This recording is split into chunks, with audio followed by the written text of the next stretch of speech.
أعوذ بالله من الشيطان الرجيم بسم الله الرحمن الرحيم ربنا آتنا في الدنيا حسنة وفي الآخرة حسنة وقنا عذاب النار صدق الله العلي العظيم।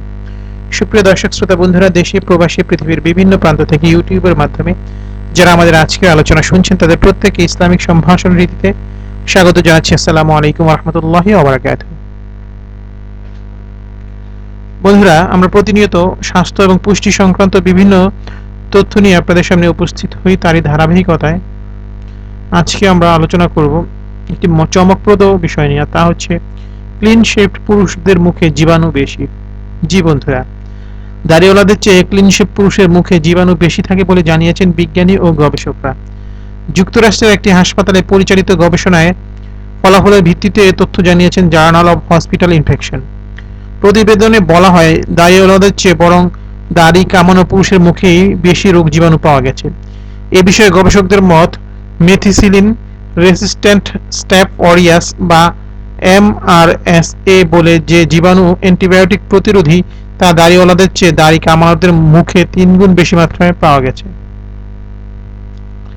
তাদের মতে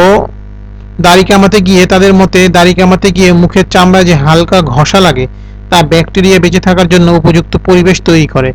এছাড়া দাড়ি সংক্রমণ ঠেকাতেও সাহায্য করে। লন্ডনের ইউনিভার্সিটি কলেজের গবেষক ডক্টর অ্যাডাম রুবার্ট এই গবেষণার ফল দেখে বলেছেন, দাড়িতে এমন কিছু ভালো মাইক্রোব আছে যা ক্ষতিকর ব্যাকটেরিয়া ধ্বংসে সাহায্য করে।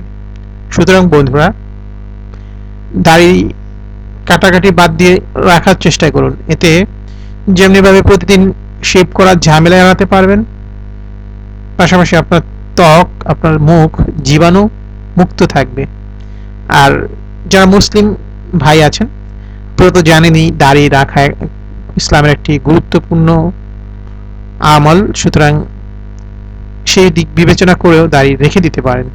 তো বন্ধুরা, আশা করি আমাদের আজকের আলোচনা ভালো লেগেছে। যদি ভালো লাগে শেয়ার করে দিবেন। আমাদের আলোচনাটি যাতে অন্যান্য ভাই বোন শুনে উপকৃত হন, আমাদেরকে আপনাদের মতামত জানাবেন। চ্যানেলটিকে সাবস্ক্রাইব করবেন পরবর্তী ধরনের টিপস জানার জন্য, এবং আমাদেরকে লাইক দিয়ে উৎসাহিত করবে। তো আজকে এই পর্যন্তই। ভালো থাকুন, সুস্থ থাকুন, সত্য এবং সুন্দরের সাথে থাকুন। মহান রব্বুল আলামিন আমাদের সবাইকে সাফল্যমণ্ডিত জীবন দান করুন এই প্রত্যাশায়। আসসালামু আলাইকুম ওয়া রাহমাতুল্লাহি ওয়া বারাকাতুহু। আল্লাহ হাফেজ।